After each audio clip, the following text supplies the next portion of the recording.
Welcome, welcome. My name is Cindy Lish. I'm super excited you're here with me today. I am a career coach and help stay-at-home moms confidently get back to the workforce at jobs they absolutely love. Today, we're going to talk about getting that job that you feel that you are overqualified for. Okay, let's face it. There is probably nothing more frustrating than applying and applying for jobs that you feel that you are dramatically overqualified for and getting rejected. I can't even get a job doing this, right? Right? It's discouraging. It makes you feel that nobody's going to hire you. Okay.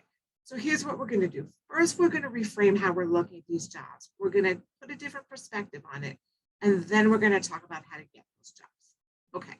So number one, I want you to realize that there are all different types of jobs out there. There are jobs that are going to be very challenging for you. There's jobs that are a slight reach for you, jobs that you could do really well, and jobs that, that you're overqualified for. But let's not look at it that way. Let's look at the jobs as jobs that match your current needs, your current why. Because just because you can do something, right? Just because you have been a director of an organization doesn't mean you want to always continue to do that, right? Just because maybe before you had children, you had a high pressure job and you traveled and you were on the road all the time and you were flying internationally and you led teams, doesn't mean that that's the job that you want now when you're a mom with kids at home, right? So rephrase that whole concept of I'm overqualified for that job, because what's going to happen is it's going to be leading you towards resentment even to the job before you're even there. Right? Because you're thinking, I'm better than this job. I've done more than this. I can do more than this, right? Just look at it as this is a job that fits my why for right now. Okay. Now, it may be, by the way, that your why for right now is I need money. I need money fast. Things have happened. I have to support myself and my children or whatever financial needs your family has. And I need to get a job that I can get quickly while I'm still looking for another position. And that's okay too. There's always a reason, there's always a why, but that's understanding that you're going for this reason, this job, not because it's something that you're overqualified for, but because you need this job to fit this why in your life right now. Okay, cool. Now, so we've put aside the whole better than, right? I'm overqualified. Now we need to look at what it means to get this job, what it's going to look like to the other side, and how you can then handle getting that job. Okay, so think about it this way. Every single job requires a certain skill set to do that position. The person who is looking to hire you for the job needs somebody who can fit that skill set. So now if they're seeing that your education and your experience is significantly higher than what they're requiring in the job, they have a few concerns. Okay, but don't worry, we can take care of those concerns. But let me tell you what those concerns are. So one of the biggest concerns that they have is that you're only taking this job because you can't find a better job. And as soon as you find a better job, that you're going to be leaving and going to somewhere else. And a company puts a lot of investment in a new employee, from the cost of hiring a new individual, a new employee, through training them, the whole process, through even the time that's lost if they start working with you and then you leave. Okay, so they're not looking for someone who's going to be leaving them within the first few months on the job. Okay, so if you are looking to get one of these positions and they're going to think that you're dramatically overqualified, here are some steps of what you can do. Number one, on your cover letter, I want you, we always talk about writing a compelling cover letter. I want you to write why you're looking for this job.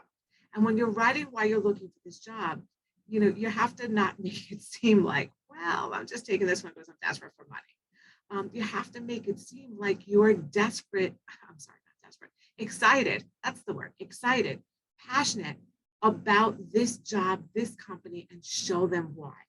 Show them why you have a passion for this, okay?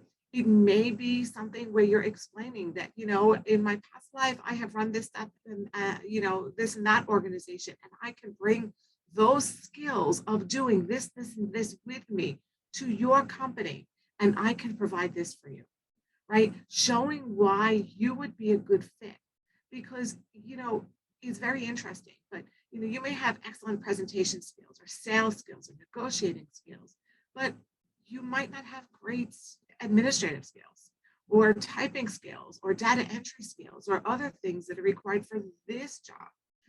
Sometimes people, I've heard a lot of times women will say, I'm just going to I'll get a simple job, an office job. Trust me, ladies, an office job is not just a simple job, right? Companies rely on the office staff to make the company work. If you are working in the office, you're sending out emails, responding, you are answering phones, you are the face of that company. It's a very important job. Okay. So make sure that you are showing in your cover letter your passion for this company, this organization, right? You've done your homework, you know about them. You're showing what you're bringing to the table. Maybe you're even writing about how, this is what I did before, this is what I'm looking for now. Now, the next thing is let's look at the bullet points and the experience that you have on your resume. So now, if the experience that you have on your resume is running a nonprofit organization, organizing teams, raising $10 million a year, doing all these different things, and now you're looking for a position that is, let's say, an administrative assistant position, we're going to need to reprioritize the bullet points that you have in there, but also we need to put in the bullet points of the things that are important to them. So if they're talking about answering emails, answering phones, positive customer service, we need to see those words and those interactions on your resume, because if not, you're not even going to get past that applicant tracking system. Right? So just because you can do something at a higher level, it's not intuitive to an applicant tracking screening system that you can do something at an easier level. Okay, so we need to have those words there. We need to get that across. We also need to possibly take out some of the bullet points of what you've done if it's just over the top, too much, and way more than what they'd be looking for at this job. Okay, like for example, I worked with a pharmacist who was looking to pivot her career and move from retail pharmacy to do public health. So she definitely was qualified for that, but she had a resume coming to me. She had a resume that all the bullet points were about what her work was as a retail pharmacist in a chain pharmacy. So it was talking about filling prescriptions, mixing compounds, counting pills, things like that. But that had nothing to do with the direction she was going in the future. Okay, so what did we do? We had one bullet point that talked about filling prescriptions and mixing compounds and accurately preparing prescriptions, but only one, because all the rest of it spoke to everything else that she had done, a lot of it from her volunteer work, that was directly parallel, exactly what they were looking for at this job.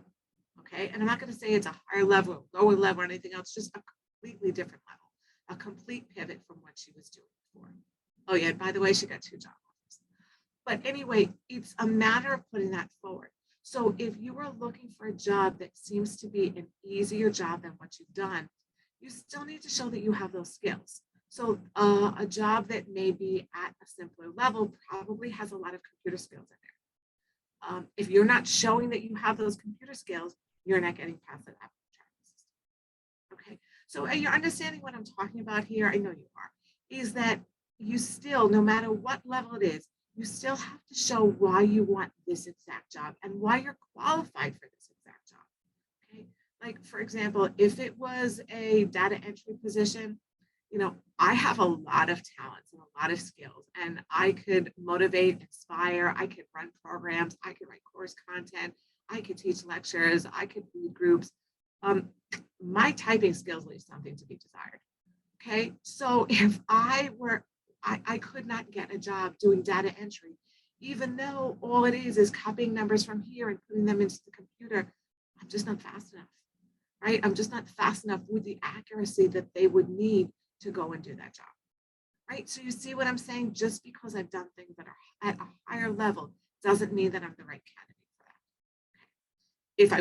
If my typing speeds were faster, then I would concentrate on more of what I'm doing, where I'm talking about the record keeping that I'm keeping here, the entries, the Excel spreadsheets I have here, and all the other jobs that I have, rather than the coaching, the motivating, the resume writing, cover letters, etc.